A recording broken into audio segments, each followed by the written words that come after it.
All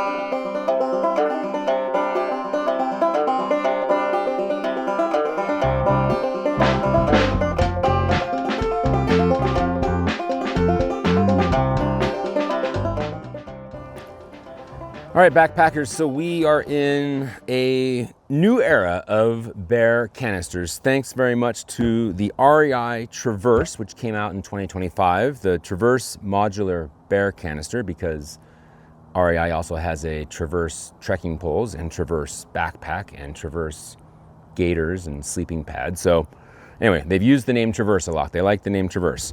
This came out in 2025. It's a modular canister, meaning it has this section in here that can be removed, and we'll delve into that shortly. And then in 2026, Bear Vault, which has made a name for itself, obviously in bear canister hiking safety, came out with the BV1.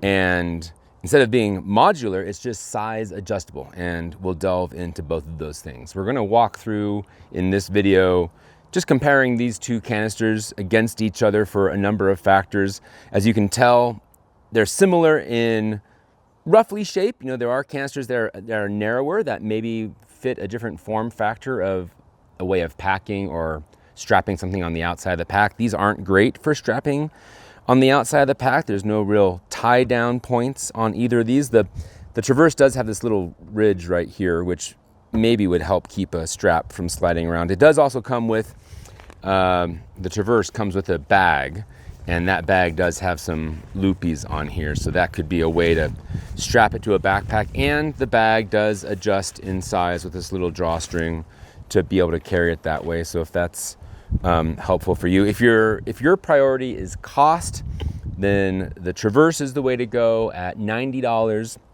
The BV1 is $120.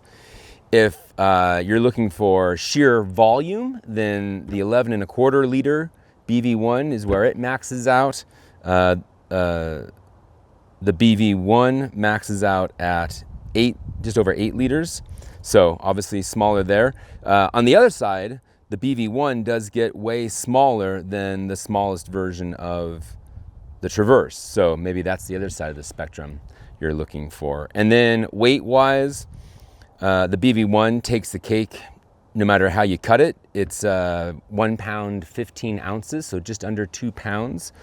The Traverse goes from 3.5 pounds in its largest size. You remove the middle section, it's just over 1 pound for that middle section, so about 2.5 pounds when it's in its smallest volume. So that's kind of just by the numbers, and if one of those elements is your priority, then hopefully that will help you make a quick decision on how to which one to get. On the other hand, the next thing you'll do after you get it is you're going to pack it. I guess first you got to open it. The Traverse has a 2-step opening method, and on the side of the Traverse you might just be able to make out there's a number 1 there, meaning this is the first tab that you press in, and then you give the lid a little bit of a spin and it recesses that tab or holds that tab in there.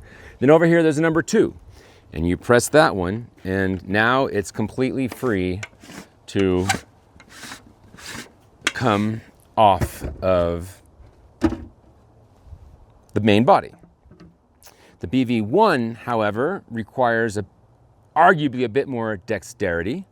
You have to press both buttons at the same time, and kind of while I'm holding the bottom, I'm going to press the buttons and then twist the top with my fingers, and then lefty-loosey brings that all the way open, and there you have both halves. So now that we've got them open, we can talk about packing them. The Traverse, classic bucket, just, load it from the top, fill the bottom first, fill it up, bottom to top, very simple. The BV1, because you've got these 2 halves, you're going to pack each of those separately. Now the top half does come with nice, huge, wide opening. The bottom half has this little separator disc in there, and it's a slightly smaller opening. So hopefully you've got things that are small enough to fit within there and get packed. Obviously, if you're repackaging items from their store shelf display packaging, you can usually get things down to be smaller. So that shouldn't really be a problem. Once that is full, you put that disc, which by the way, doubles as a handy throwing disc if you need some in-camp entertainment. It's a bad throwing disc, so it makes it for be very entertaining and a lot of chasing of that if you throw it poorly. So you'll snap that back on there. That will then contain the food that's in there, at least for the most part, well enough so that you can then get the two halves back together, and then all you gotta do is spin it until it clicks, and then that's all set.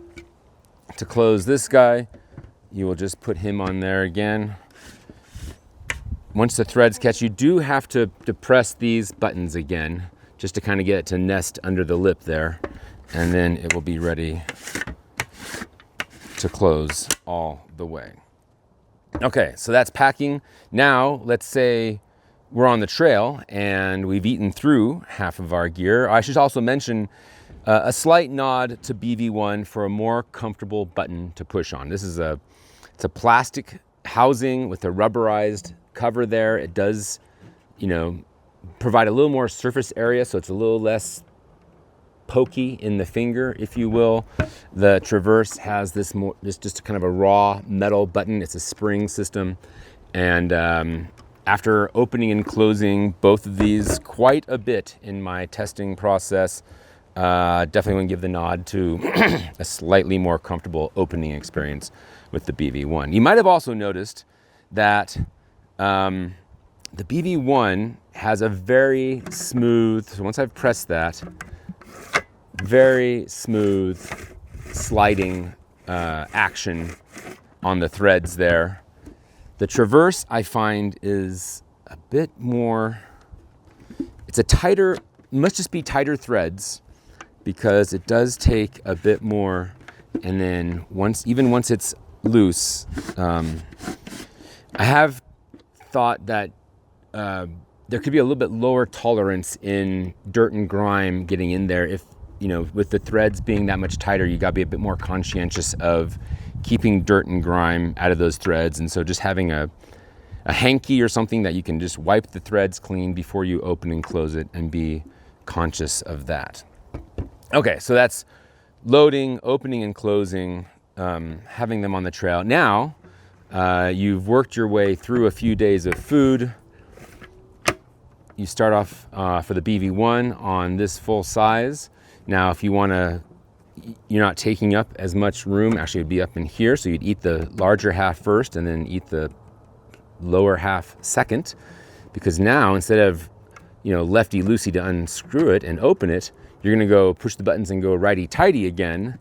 And when you do that, there's these internal threads up the larger half, and it'll just thread on down. Now you wanna watch out, because you could crush your ramen or whatever else is in there, crackers, that sort of thing. So it will, it's a very forceful way of compacting things. So great as a on-trail trash compactor, if you will, be a great place to store your trash. But anything in that upper compartment, as it threads down, it will crush whatever's in there if you over tighten it. So you just, spin it down to whatever food you have in there, and then that's the size it is to go in your pack. For the Traverse, once you have eaten through the top half of your food, you can then, or if you're on a shorter trip and you don't need the middle section, you can then follow again the buttons. Number 1, this is always the stickier one for me. There it goes. And number 2, and then you just take this whole module off of there, and then you will have your smaller container. Now, if again, like on our scenario, you're on the trail and you've got this with you, don't fret. This does nest in here like that. Now, to be fair, it does not lock in any way, so it will always just be loose. And I think that's where the storage bag comes in handy. You get that whole thing in the storage bag, especially then you would just keep that outer segment in the storage bag, and then you don't have to worry about either losing it or misplacing it or whatever, and it kind of keeps it contained while you're backpacking. The one nod or just knock here is it doesn't quite fully sit. You can see there's still a little bit of room, about 1.5 inches of space around, the rim of the extension when it goes in there. So it doesn't get quite as compact as maybe it could, but that's, I'm sure there are some design challenges there that they had to overcome. Whereas with the BV1, if you want to get down to the smallest possible size, you just keep going and then the threading will stop, and there it is. So that's with the extension. Let's put these side by side, closed all the way, and you gotta kind of dip those down in there to get that closed. Yeah, a little bit tighter on the threads. So there they are, both closed all the way. As far as after a bear attack, if you will, or something gets it, the only thing that kind of really stands out to me are the buttons on the BV1. Kind of, they're the only things that protrude from the shell, and if they do get damaged, then BV or Bear Vault has,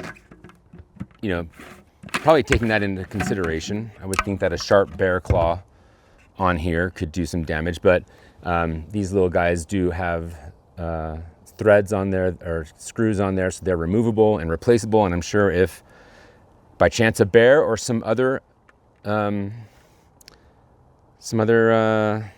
damage occurred there, they would be happy to help you resolve that. I guess the last little thing to be conscientious of about these guys is when you're sleeping overnight and you've stashed these away for the night, they're not waterproof. I mean, if you submerge any of them, they don't have any rubber gaskets or seals on them, so they would not do well. Like if you're on a river trip, definitely pack these in dry bags. If you flip a boat, then you don't want your crackers to get soggy. But if you're camping, the thing to watch out for, at least for the BV1, is that because you've got this little lip here, you want to make sure that you set it out like this, or again, cover it in a dry bag or tarp or something, because that way the rain can just run off if it rains overnight. If you store it like this, again, this section here is not sealed. You'll have rain come drip down and water will ingress into the case there. Only the bottom half will get wet. The top half, whatever's in there, would stay dry. But again, so just a little user awareness there. The Traverse, I don't think it matters. This is all so well sealed up. I don't think that it's going to be a concern which way you store this, but I think the intuitive way to store it is going to be right side up. So there you go. The BV1, the REI Traverse, size, shape-shifting bear canisters, if you will, to suit your trip.